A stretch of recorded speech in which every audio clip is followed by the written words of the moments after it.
Thank you यार, आप तो नेज़े से भी लंबे हैं जो फेंकते हैं। माशाल्लाह। आपकी हाइट कितनी है? मेरी 6'3" या 4 होगी। भाजी तो माशाल्लाह उड़ते जहाज से भी बह जाते। हाँ जी, पायलट की तौण फड़ के जहाज थले। वो जो थ्रो करते हैं आप, वो कितना उसका साइज होता है? जैवलिन का जो साइज है वो तकरीबन 9 फुट के करीब होता है। 9 फुट के करीब, ठीक है। और आप तो हुए फिर को 6'3" 4 के। इन्होंने तो नेज़े ने भी क्या किया यार, मैंने शर्मिंदा ही करवा। आपको अर्शद कैसे ख्याल आया? ज़रा मुख्तलिफ यानी कि खेल है ना, और उस तरह से हमारे पास वसाइल भी नहीं है, मैदान में जाके तो आप नहीं कर सकते। कैसे आपको ये ख्याल आया? आप कैसे आ गए इसके अंदर?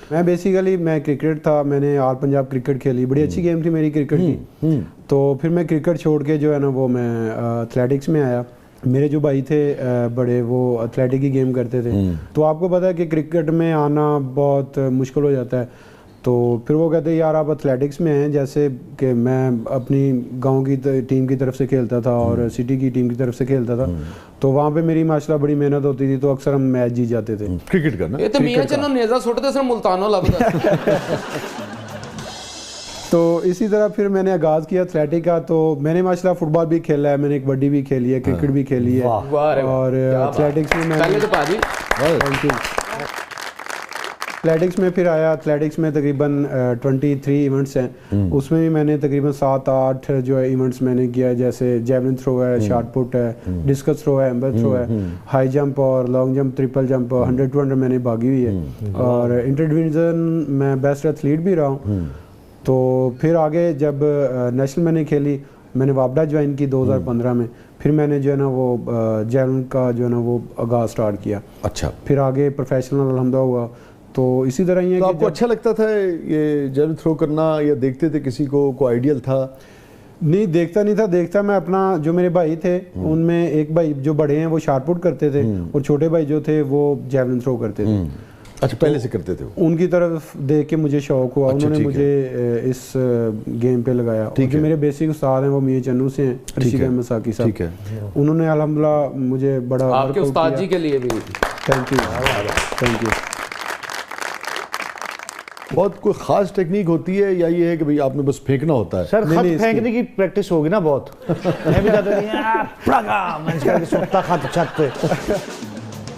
और वजन कितना होता है इसका?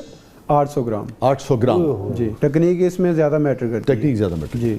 और आप जब लास्ट टाइम गए थे ओलंपिक्स में, तो आप डायरेक्ट ओलंपियन थे? मैं डायरेक्ट क्वालिफाई मैंने किया था। टोक्यो ओलंपिक्स हुई थी जापान में। ठीक है। तो उसके लिए मैं पहले कि डायरेक्ट ओलंपियन में और वैसे ओलंपियन में क्या फ़र्क होता है? वो इस तरह होता है, डायरेक्ट ओलंपियन ही कहलाते हैं ना? जी जी, मैं डायरेक्ट क्वालिफाई करके गया। सर मैं तो 10 दिन डायरेक्ट ओलंपियन की हुंदा है। ये तो पाकिस्तान में करके पलांग बूटी ये टोक्यो डायरेक्ट ओलंपियन। इसमें बहुत वर्क करना पड़ता है। ये नहीं कि आपने छलांग लगाई तो पहुंच गया। सॉरी, आपकी मैं बात कर रहा हूँ। आपको क्या हुआ? मैंने कोई गलत बात कर दी आपको? मिनी शाह जी पहली बार किसी ने सॉरी किया। घर दे दूजे रिसालत नहीं पूछते, सॉरी क्या ना भाजी थैंक यू वेरी मच। यकीन करो मैं ਤੁਹਾਡੀਆਂ ਲੱਤਾਂ ਤੇ ਘੁੱਟਾਂ ਪਰ मैं थक जाना। ਲੱਤ ही बहुत लंबी।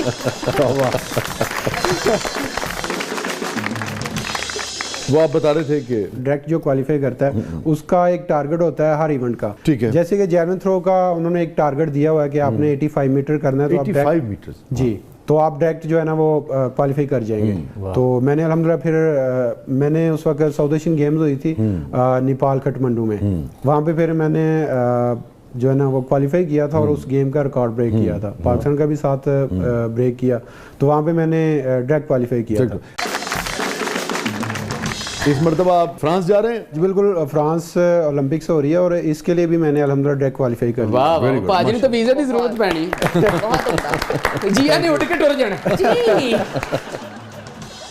तो ये सेकंड दफ़ा अल्हम्दुलिल्लाह मैं जा रहा हूँ डायरेक्ट क्वालिफाई करके। ये पाकिस्तान की हिस्ट्री में पहली दफ़ा है माशाल्लाह। 6 माह पहले जो है ना वो वर्ल्ड एथलेटिक चैंपियनशिप हुई थी बुडापेस्ट हंगरी में।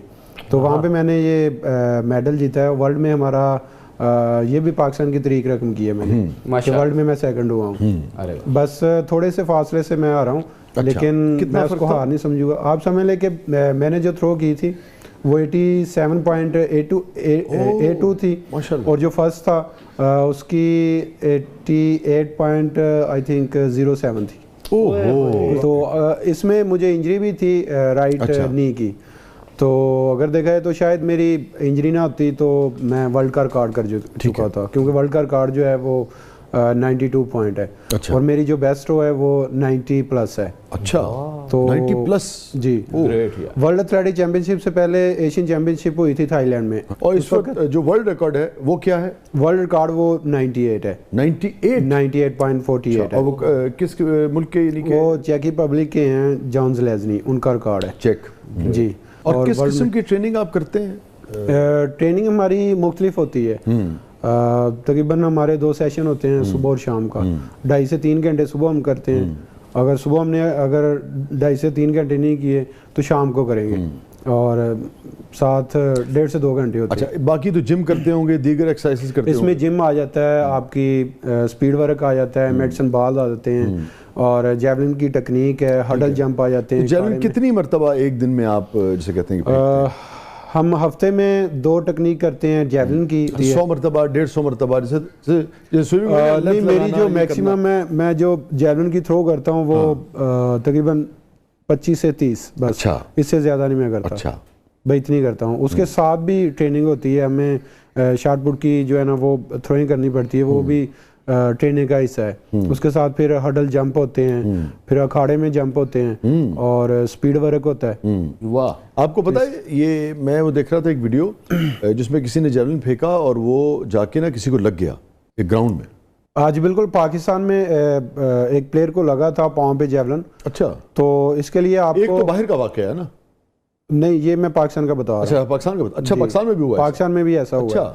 इसके लिए आपको तकरीबन जो ग्राउंड की ज़रूरत पड़ती है वो 110-20 मीटर हो। हाँ, कम से कम, ताकि 90 तक रेंज जो है, रेंज इतनी होनी आप चाहिए। कह रहे हैं कि मैक्सिमम 90। वैसे तो 150 होना चाहिए लंबाई में और चौड़ाई में भी। ठीक है। तो इसके लिए भी आपको ग्राउंड जो है ना वो क्लियर करना पड़ता है, ताकि किसी सूरत भी नेजा दाएं बाएं बाहर जा सकता है। ठीक है। तो लग सकता है। तो इसी तरह पाकिस्तान में भी एक तो जिस वाकई का आप जिक्र कर रहे हैं वो अपने पाँव पे लग गया था उनके, ये थ्रो किया? नहीं, उसने थ्रो किया था, आगे से प्लेयर था, वो भी प्लेयर था, वो भी जैवलिन थ्रोअर था। अच्छा, तो वो क्या आगे से गुजर रहा था तो उसको लग कहाँ से गुजरा? उसे नहीं पता था कि ट्रेनिंग हो रही है? बस ऐसी है कि वो भी कह रहा है कि मैं भी जैवलिन थ्रोवर हूँ। वो कहता है अपनी चीज अपने पे मार दी।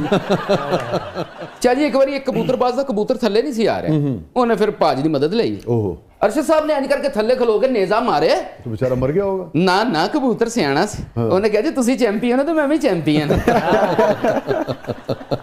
फिर कबूतरबाज ने जिया जी का तरला किया। अच्छा। जिया ने थल्ले खलो के जरा एक बार इंज किया,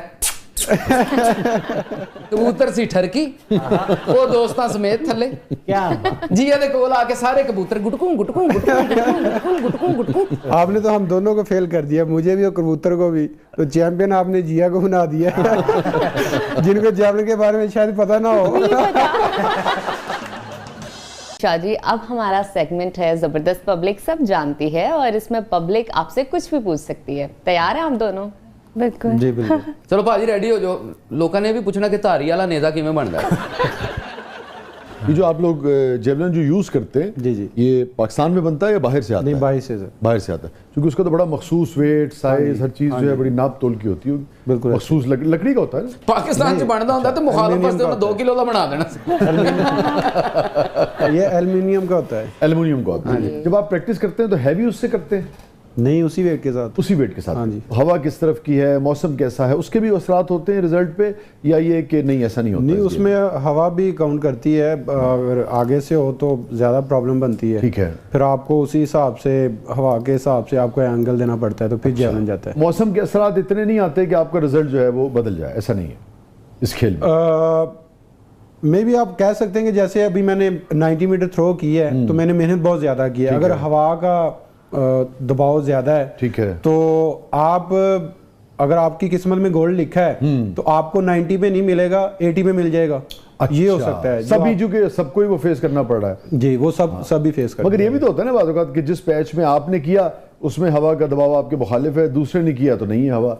हाँ, इसमें ये भी हो सकता है, लेकिन एक आम रूटीन में हवा चल रही है तो उसमें तो सबके लिए तो हो जाता है। हाँ। बाज़ कर ऐसे होता है कि फिर वहाँ पे फिर लकी होती है, अल्लाह ताला जिसको भी दे दे।